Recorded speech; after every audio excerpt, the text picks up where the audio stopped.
ಬೇಕೇ ಬೇಕು ನ್ಯಾಯ ಬೇಕು, ಬೇಕೇ ಬೇಕು ನ್ಯಾಯ ಬೇಕು, ಬೇಕೇ ಬೇಕು ನ್ಯಾಯ ಬೇಕು, ಬೇಕೇ ಬೇಕು ನ್ಯಾಯ ಬೇಕು. ಎಲ್ಲಿಯವರೆಗೆ ಹೋರಾಟ, ಗೆಲ್ಲುವರೆಗೆ ಹೋರಾಟ, ಎಲ್ಲಿಯವರೆಗೆ ಹೋರಾಟ, ಗೆಲ್ಲುವರೆಗೆ ಹೋರಾಟ, ಎಲ್ಲಿಯವರೆಗೆ ಹೋರಾಟ, ಗೆಲ್ಲುವರೆಗೆ ಹೋರಾಟ. ಬೇಕೇ ಬೇಕು ನ್ಯಾಯ ಬೇಕು, ಬೇಕೇ ಬೇಕು ನ್ಯಾಯ ಬೇಕು, ಬೇಕೇ ಬೇಕು ನ್ಯಾಯ ಬೇಕು, ಬೇಕೇ ಬೇಕು ನ್ಯಾಯ ಬೇಕು. ಎಲ್ಲಿಯವರೆಗೆ ಹೋರಾಟ, ಗೆಲ್ಲುವರೆಗೆ ಹೋರಾಟ. बोलो भारत माता की जय, बोलो भारत माता की जय. भारतीय जनता पक्षಕ್ಕೆ ಭಾರತೀಯ ಜನತಾ ಪಕ್ಷಕ್ಕೆ ಬೇಕೇ ಬೇಕು ನ್ಯಾಯ ಬೇಕು, ಬೇಕೇ ಬೇಕು ನ್ಯಾಯ ಬೇಕು.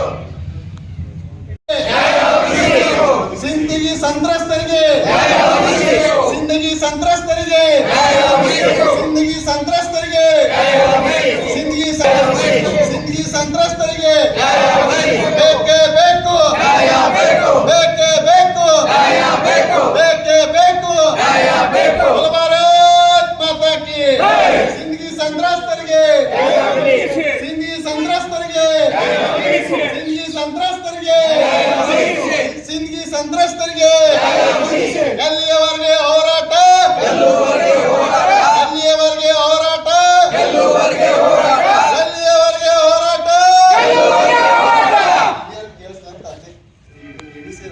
7 ದಿವಸ ಆಯಿತು ಸಿಂದಗಿ ನಗರದಲ್ಲಿ ಬರ್ತಕ್ಕಂಥ 23ನೇ ವಾರ್ಡ್ನಲ್ಲಿ 842/1 ಸರ್ವೆ ನಂಬರ್ದಲ್ಲಿ ಇರ್ತಕ್ಕಂಥ 84 ಕುಟುಂಬಗಳನ್ನು ಅಲ್ಲಿಯ ಪುರಸಭೆಯ ಒಂದು ನಿರ್ಲಕ್ಷ್ಯದಿಂದ ಇವತ್ತು ಬೀದಿಗೆ ತಂದಿದ್ದಾರೆ. ಅವರ ಕುಟುಂಬದ ಕಣ್ಣೀರು ನೋಡ್ಬೇಕು ನಾವು. ಅವ್ರು ಬಂದು ಆ ಪುರಸಭೆಯಲ್ಲಿ ಇರ್ತಕ್ಕಂಥ ಅಧಿಕಾರಿಗಳು ಕರೆದುಕೊಂಡು 84 ಕುಟುಂಬಗಳ ಮನೆಗಳನ್ನು 1 ಅಂತಸ್ತು 2 ಅಂತಸ್ತು 3 ಅಂತಸ್ತು ಮನೆಗಳನ್ನು ಕಟ್ಟಿದಂಥ ಸುಮಾರು 30 ವರ್ಷದಿಂದ ಅಲ್ಲಿ ವಾಸ ಮಾಡ್ತಾ ಇದ್ದವರು. ಆ ಕುಟುಂಬದವರು ಪುರಸಭೆಯವರು ಅಲ್ಲಿರ್ತಕ್ಕಂಥ ಅವರಿಗೆ ಟ್ಯಾಕ್ಸ್ ಅನ್ನು ಕಟ್ಕೊಂಡಿದ್ದಾರೆ. ಅಲ್ಲಿ ಮೂಲ ಸೌಲಭ್ಯವನ್ನು ಕರೆಂಟು ಮತ್ತು ನೀರು ಮತ್ತು ಸಿಸಿ ರಸ್ತೆ ಮಾಡಿದ್ದಾರೆ. ಆ ಕುಟುಂಬದವರು ಯಾಕಾದ್ರೂ ನೀವು ನಮ್ಮನ್ನು ಟ್ಯಾಕ್ಸ್ ಕಟ್ಕೊಂಡಿರಿ, 30 ವರ್ಷ ವಾಸ ಮಾಡಕ್ಕೆ ಬಿಟ್ಟಿದ್ದೀರಿ, ಈಗ ಬಂದು ಏಕಾಏಕಿ ಯಾರೋ ಒಬ್ಬ ಖಾಸಗಿ ಒಡೆತನದಲ್ಲಿರ್ತಕ್ಕಂಥ ಭೂಮಿಯನ್ನು ಅವರು ಸುಪ್ರೀಂ ಕೋರ್ಟ್ ಹೈಕೋರ್ಟ್ನಲ್ಲಿ ಆರ್ಡರ್ ಮಾಡ್ಕೊಂಡು ಬಂದಿದ್ದಾರೆ. ಆರ್ಡರ್ ಮಾಡೋಕ್ಕೆ ಕೂಡ ಬಂದ ತಕ್ಷಣ ಈಗಾಗಲೇ ಸ್ಥಳೀಯ ಜನಪ್ರತಿನಿಧಿಗಳು ಮತ್ತು ಅಲ್ಲಿಯ ಪುರಸಭೆಯವರು ನಿರ್ಲಕ್ಷ್ಯ ವಹಿಸಿದ್ರಿಂದ 84 ಕುಟುಂಬಗಳು ಇವತ್ತು ಬೀದಿಗೆ ಬಂದಿದ್ದಾವೆ. ಅದಕ್ಕಾಗಿ ನಾನು ರಾಜ್ಯ ಸರ್ಕಾರಕ್ಕೆ ಆಗ್ರಹ ಮಾಡ್ಲಿಕ್ಕೆ ವಿನಂತಿ ಮಾಡ್ತಾ ಇದ್ದೀನಿ. ಏನಪ್ಪಾ ಅಂತಂದ್ರೆ ಕೂಡಲೇ ಎಚ್ಚೆತ್ತುಕೊಂಡು, ನಿಮಗೆ ಸರ್ಕಾರಕ್ಕೆ ಅವಕಾಶ ಇತ್ತು, ಪುರಸಭೆ ಮತ್ತು ಸ್ಥಳೀಯ ಜನಪ್ರತಿನಿಧಿಯವರಿಗೆ ಏನು ಅವಕಾಶ ಇತ್ತಪ್ಪ ಅಂತಂದ್ರೆ ನೀವು ಅಲ್ಲಿ 2 ಎಕರೆ ಏನು ಸುಮಾರು ಜಾಗ ಇದಲ್ಲ ಅದನ್ನು ಒತ್ತುವರಿ ಮಾಡ್ಕೋಬೋದಿತ್ತು.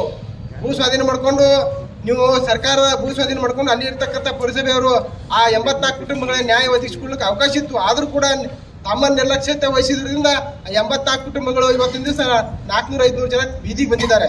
ನೀವು ಹೋಗಿ ನೋಡ್ಬೋದು, ಅಲ್ಲಿ ಮಳೆ ಇದ್ದಂಥ ಸಂದರ್ಭದಲ್ಲಿ ಅಂಬೇಡ್ಕರ್ ಸರ್ಕಲ್ ಟ್ಯಾಂಕ್ ಹೊಡೆದವ್ರಲ್ಲಿ ವಾಸ ಮಾಡ್ತಾ ಇದ್ದಾರೆ. ಇವತ್ತಿನ ದಿವಸ ಅವ್ರು ಹೋರಾಟ ಮಾಡ್ತಾರೆ, 7 ದಿವಸ ಆಯ್ತು ಅಂತ. ಆದರೂ ಕೂಡ ಯಾರೂ ಕೂಡ ಇಲ್ಲಿಂದ DC ಆಫೀಸಿಂದ DC ಅವರಾಗಿರ್ಬೋದು, AC ಅವರಾಗಿರ್ಬೋದು ಮತ್ತು ಜಿಲ್ಲೆಯಿಂದ ಉಸ್ತುವಾರಿ ಮಿನಿಸ್ಟರ್ ಯಾರೋ ಒಬ್ರು ಕೂಡ ಆ ಸ್ಥಳದಲ್ಲಿ ಹೋಗಿಲ್ಲ. ಅವರು ಯಾಕೆ ಹೋಗಿಲ್ಲಪ್ಪ ಅಂದ್ರೆ ಅವರು ಒಂದು ಶಾಮೀಲ್ ಅದಾರ ಅಲ್ಲಿ ಅದರಲ್ಲಿ.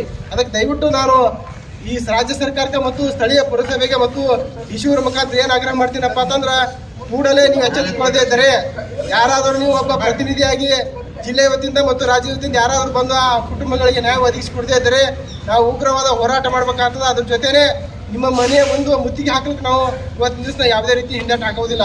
ಯಾಕಂದ್ರೆ ಹಿಂದೆ ನಮ್ಮ 2 ದಿವಸದಿಂದ ನಮ್ಮ ಜಿಲ್ಲಾಧ್ಯಕ್ಷರು ಮತ್ತು ಮಾಜಿ ಶಾಸಕಂತ ರಮೇಶ್ ಪೂಜಾರಿ ಸಾಹೇಬರು ಅಲ್ಲೆಲ್ಲ ಹೋಗಿ ಬಂದಾಗ ಅವರು ಕಣ್ಣೀರು ನೋಡ್ಬೇಕಂತ ನೋಡಕ್ಕೆ ಆಗ್ತಾ ಇರಲಿಲ್ಲ. ಯಾಕಪ್ಪ ಅಂತಂದ್ರೆ ಅಲ್ಲಿರ್ತಕ್ಕಂಥ ಮಕ್ಕಳು ನೋಡ್ಬೋದು, ಸಣ್ಣ ಮಕ್ಕಳು ಅವರೆಲ್ಲ ತಮ್ಮ ಒಂದು 25 ವಾರ ಪರಿಶ್ರಮ ಪಟ್ಟು ಒಂದು ಮನೆ ಕಟ್ಟಬೇಕಾದ್ರೆ ಎಷ್ಟೋ ಪರಿಶ್ರಮ ಪಟ್ಟು ಮನೆ ಕಟ್ಟಿದ್ದಾರೆ. ಅಂಥ ಮನೆಯನ್ನು JCB ಮುಖಾಂತರ ಇಟಾಚಿ ಮಾಡೋಕೆ ನೀವು ಕಡಿಮೆ ಹಾಕಿದ್ದೀರಿ. ಆದರೂ ಕೂಡ ಅಲ್ಲಿರ್ತಕ್ಕಂಥ ಕುಟುಂಬಸ್ಥರು ನಿರಾಶ್ರಿತರಿಗೆ ಯಾರು ಬಂದು ಕಣ್ಣೀರು ಒಡ್ಸಕ್ಕೆ ತಯಾರಿಲ್ಲ ಸರ್ಕಾರದ ವತಿಯಿಂದ.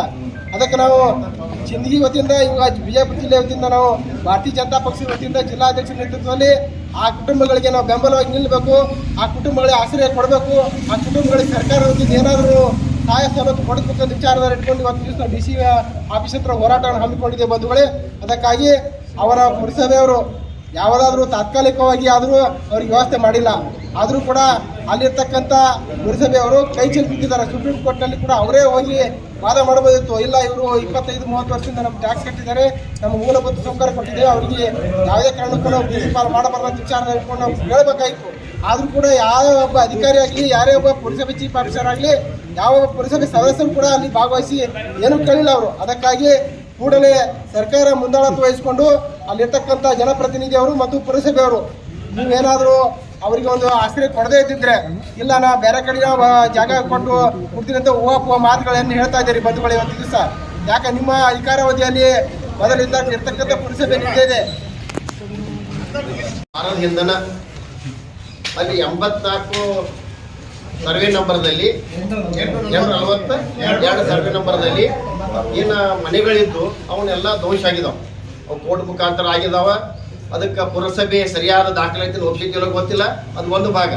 ಆದರೆ ಇವತ್ತು ಅಲ್ಲಿದ್ದಂಥ ನಿವಾಸಿಗಳು ಹೆಂಗದಾರ ಅಂದ್ರೆ, ಮುಂಜಾನೆ ಎದ್ರಂದ್ರೆ ಅವರು ಬಾಂಡೆ ತಿಕ್ಲಕ್ಕೆ ಹೋಗಿ ಬೇರೆಯವ್ರ ಮನೆಗೆ ಬಾಂಡೆ ತಿಕ್ಲಿಕ್ಕೆ ಹೋಗ್ಬೇಕು, ಅರಿವಿ ಒಗಿಲಿಕ್ಕೆ ಹೋಗ್ಬೇಕು. ದಿನನಿತ್ಯ ದುಡಿಲಾರ್ದ ಹೊಟ್ಟೆ ತುಂಬಲಾರ್ದಂಥವ್ರು ಆ ನಿವಾಸಿಗಳದಾರ. ಅಲ್ಲಿ ಯಾರದಾರ ಅಂದ್ರೆ ಅಲ್ಪಸಂಖ್ಯಾತರದಾರು, ಹಿಂದುಳಿದ ವರ್ಗದವ್ರದಾರು, SC ST ಅದಾರ. ಮೇಜರ್ 90% ಜನ ಅವರದ. ಇವತ್ತು ಅಹಿಂದ ಸರ್ಕಾರ ಅಂತ ಹೇಳ್ಕೊಳ್ತಕ್ಕಂಥ ಸಿದ್ದರಾಮಯ್ಯನವರು ಇವತ್ತು ಇಲ್ಲಿವರೆಗೂ ಕೂಡ ಅಲ್ಲಿ DC ಅವರು ಬಂದಿಲ್ಲ. ಅಧಿಕಾರಿಗಳು DC ಅವ್ರು ಬರ್ಬೇಕಂತ ಆಸೆ ಇತ್ತು. ಇಶ್ಯೂ ಸಾಂತಲ್ಲ. ಇವತ್ತು ನಮಗೆ ನೋವದ DC ಆಫೀಸ್ನಾಗ ಇದೀವು, DC ಅವರಲ್ಲಿ ಬರ್ಬೇಕಾಗಿತ್ತಂತ ಫಲಾನು ಆಸೆ ಪಟ್ಟಾರ. DC ಅವ್ರು ಬಂದಿಲ್ಲ, ಉಸ್ತುವಾರಿ ಮಂತ್ರಿಗಳಿಲ್ಲ, ಯಾರೂ ಇಲ್ಲ. ಇವತ್ತು ಅವ್ರು ನಿರ್ಗತಿಕರ ರೋಡ್ನಾಗ ಅದಾರ. ಅಲ್ಲೇ ಅಡುಗೆ ಮಾಡ್ಕೊತಾರ, ಅಲ್ಲೇ ತಿಂತಾರ, ಮ್ಯಾಲ ಸೂರ್ ಸಕೇಲ ಅವ್ರಿಗೆ ಟೆಂಟ್ ಹಾಕಕ್ಕೆ ಅವಕಾಶ ಕೊಟ್ಟಿಲ್ಲ. ಇಂಥ ಒಂದು ಪರಿಸ್ಥಿತಿ ಒಳಗೆ ಆ ಸಿಂದಗಿ ನಾಗರಿಕರದಾರ. ಅದಕ್ಕೆ ಕೂಡಲೇ ನಾ DC ಅವರಿಗೆ ಇವತ್ತು DC ಆಫೀಸ್ನಾಗ ಮನವಿ ಮಾಡ್ತೀನಿ. ಕೂಡಲೇ DC ಅವ್ರು ತಾವೇ ಹೋಗ್ಬೇಕು. ಖುದ್ದಾಗಿ ಉಸ್ತುವಾರಿ ಮಂತ್ರಿ ಇದ್ದಾರ ಗೊತ್ತಿಲ್ಲ, ನೇಮಕಾಗೈತಿಲ್ಲ ಗೊತ್ತಿಲ್ಲ. ರಾಜಕಾರಣ ವಾತಾವರಣ ಬಿಜಾಪುರ ಜಿಲ್ಲೆಯೊಳಗೆ ಅದ ಇವತ್ತು. ಅದು ಕೂಡಲೇ ಈಗ ಭಾಳಷ್ಟು ವಿಷಯಗಳದಾವ. ಯಾಕಂದ್ರೆ ನಾವು ಬಿಜಾಪುರ ಜಿಲ್ಲೆ ಭಾರತೀಯ ಜನತಾ ಜಿಲ್ಲಾ ಅಧ್ಯಕ್ಷನಾಗಿ ಇವತ್ತು ಪ್ರತಿ ತಾಲೂಕಲ್ಲೂ ಕೂಡ ಪ್ರವಾಸ ಮಾಡಕತ್ತೀನಿ. ಸಾಕಷ್ಟು ಮಳೆಯಾಗಿ ಬೆಳೆ ಅಂತರೂ ನಾಶ ಆಗಿಬಿಟ್ಟಾವ, ಮನೆಗಳಿಗೆ ಬಿದ್ದಾವ. ಅವು ಬಿಡ್ರಿ ಒಂದು ಭಾಗ ಆದಿವು. ಅದ್ರ ಬಗ್ಗೆ ನಂತರ ನಾವು ಸಪ್ರೇಟಾಗಿ ಹೋರಾಟ ಮಾಡ್ಕೊಂಡು ಮಾಡೋದಿವು. ಇವತ್ತು ತೀವ್ರಗತಿಯಲ್ಲಿ ಆ ರೋಡ್ನಾಗ ಅದಾರ, ಮಳೆ ಆಗತೈತಿ, ನಿರಾಶ್ರಿತ ಸಣ್ಣ ಸಣ್ಣ ಮಕ್ಕಳು ಅದಾವ, ಆ ಮಳೆಯಲ್ಲಿ ಕೂತಾರ. ಅವ್ರಿಗೆ ನೀವು ಬೇಗನೆ ಅರ್ಜೆಂಟ್ ಆಗಿ ಅವ್ರಿಗೆ ನೀವು ನಿವೇಶನ ಕಟ್ಟಿಕೊಡ್ತಕ್ಕಂಥದ್ದು, ಜಾಗ ಅಲಾಟ್ ಮಾಡ್ತಕ್ಕಂಥ ಕೆಲಸ ಮಾಡಬೇಕು. ಇದು ಮಾಡದೇ ಹೋದ್ರೆ ಇದ್ರ ಮುಂದೆ ಕೆಟ್ಟ ಪರಿಣಾಮವನ್ನು ಸರ್ಕಾರ ಅನುಭವಿಸ್ಬೇಕಾಗೈತಿ. ಅದಕ್ಕೆ ನಾವು ಭಾರತೀಯ ಜನತಾ ಪಕ್ಷ ಈ ವಿಷಯ ಬಗ್ಗೆ ಭಾಳ ಸೀರಿಯಸ್ ಆಗಿ ತಗೊಂಡೆ.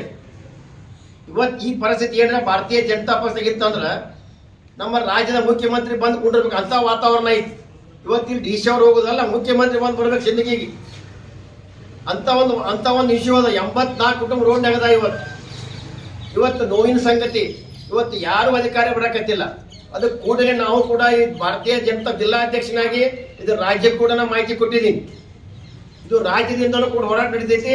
ಇವತ್ತು ಸರ್ಕಾರ ಎಚ್ಚೆತ್ತುಕೊಂಡು ಕೂಡಲೇ ಅವರಿಗೆ ನೀವು ಏನು ವ್ಯವಸ್ಥೆ ಮಾಡಿ ನೀವು ಅವ್ರಿಗೆ ವ್ಯವಸ್ಥೆ ಮಾಡಿ ಕೊಡಬೇಕು. ಇಲ್ಲವಾದ್ರೆ ಉಗ್ರರು ತಾಳ್ತಕ್ಕಂಥ ಎಚ್ಚರಿಕೆಯನ್ನು ಕೊಟ್ಟು ನಮ್ಮ ಮನವಿಯನ್ನು ಓದಿ ಕೊಡ್ತಾ ಇದ್ದಾರೆ. ಸನ್ಮಾನ್ಯ ಶ್ರೀ ಸಿದ್ದರಾಮಯ್ಯ ಅವರಿಗೆ ಮಾನ್ಯ ಜಿಲ್ಲಾಧಿಕಾರಿಗಳು ವಿಜಯಪುರ ಇವರ ಮುಖಾಂತರ ವಿಷಯ ಸಿಂದಗಿ ನಗರದಲ್ಲಿ 84 ಕುಟುಂಬಗಳ ಮನೆಗಳನ್ನು ತೆರವುಗೊಳಿಸಿ ನಿರ್ಗತಿಕರನ್ನಾಗಿ ಮಾಡಿದ್ದು ಶಾಶ್ವತ ಪರಿಹಾರಕ್ಕಾಗಿ ಮನವಿ. ನಮ್ಮಲ್ಲಿ ತಿಳಿಯ ಬಯಸುವುದೇನೆಂದರೆ, ವಿಜಯಪುರ ಜಿಲ್ಲೆಯ ಸಿಂದಗಿ ನಗರ ವ್ಯಾಪ್ತಿಯ ವಾರ್ಡ್ ನಂಬರ್ 23ರಲ್ಲಿನ ಸರ್ವೆ ನಂಬರ್ 842/1 ಕ್ಷೇತ್ರ 4 ಎಕರೆ ಪುರಸಭೆಯ ಜಮೀನಿನಲ್ಲಿ 2004ನೇ ಇಸ್ವಿಯಲ್ಲಿ ಅಂದಿನ ಶಾಸಕರು, ಪುರಸಭೆ ಅಧಿಕಾರಿಗಳು ಹಾಗೂ ತಹಶೀಲ್ದಾರರ ಸಮ್ಮುಖದಲ್ಲಿ ಸರಿಸುಮಾರು 84 ಮುಗ್ಧ ಕೂಲಿ ಕಾರ್ಮಿಕ ಬಡ ಕುಟುಂಬಗಳಿಗೆ ಹಕ್ಕು ಪತ್ರ ವಿತರಣೆ ಮಾಡಿ ಎಲ್ಲ ಕುಟುಂಬಗಳಿಗೆ ಕಟ್ಟಡ ಪರವಾನಗಿ ನೀಡಿ ಪುರಸಭೆ ತೆರಿಗೆಯೂ ಕೂಡ ಭರಣೆ ಮಾಡಿರುವರು. ಇದರಿಂದ ಪುರಸಭೆಯ ಮೂಲಭೂತ ಸೌಕರ್ಯವನ್ನು ಒದಗಿಸುತ್ತಾರೆ. ಈಗ 20 ವರ್ಷಗಳ ನಂತರ ಸದರಿ ಕ್ಷೇತ್ರದ 2 ಎಕರೆ 10 ಗುಂಟೆ ಜಮೀನಿಗೆ ಹಾಗೂ 84 ಕುಟುಂಬಗಳಿಗೆ ತೆರವುಗೊಳಿಸಿ ಅನ್ಯಾಯವೆಸಗಿರುತ್ತಾರೆ.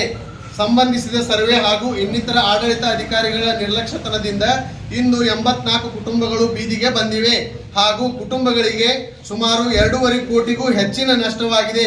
ದಿನನಿತ್ಯದ ಕಾರ್ಯಗಳು ಸ್ಥಗಿತಗೊಂಡು ಅವರ ಜೀವನದ 10 ವರ್ಷದಷ್ಟು ಹಿಂದಕ್ಕೆ ಹೋಗಿದೆ ಹಾಗೂ ಆರೋಗ್ಯ, ಶಿಕ್ಷಣ ಹೀಗೆ ಎಲ್ಲ ರೀತಿಯಿಂದಲೂ ಕೆಟ್ಟ ಪರಿಣಾಮ ಬೀರಿದ್ದು ತತ್ಕ್ಷಣ ಈ ಪ್ರಕರಣವನ್ನು ಗಂಭೀರವಾಗಿ ಪರಿಗಣಿಸಿ ಶಾಶ್ವತ ಸ್ಥಳಗಳಲ್ಲಿ ಮನೆಗಳನ್ನು ಒದಗಿಸಿಕೊಟ್ಟು ನೊಂದ ಕುಟುಂಬಗಳಿಗೆ ನ್ಯಾಯ ಒದಗಿಸಿಕೊಡಬೇಕಾಗಿ ವಿನಂತಿಸಿಕೊಳ್ಳುತ್ತೇವೆ. ಸನ್ಮಾನ್ಯ ಮುಖ್ಯಮಂತ್ರಿಗಳಿಗೆ ಮಾನ್ಯ ಜಿಲ್ಲಾಧಿಕಾರಿಗಳವರಿಂದ ಮುಖಾಂತರ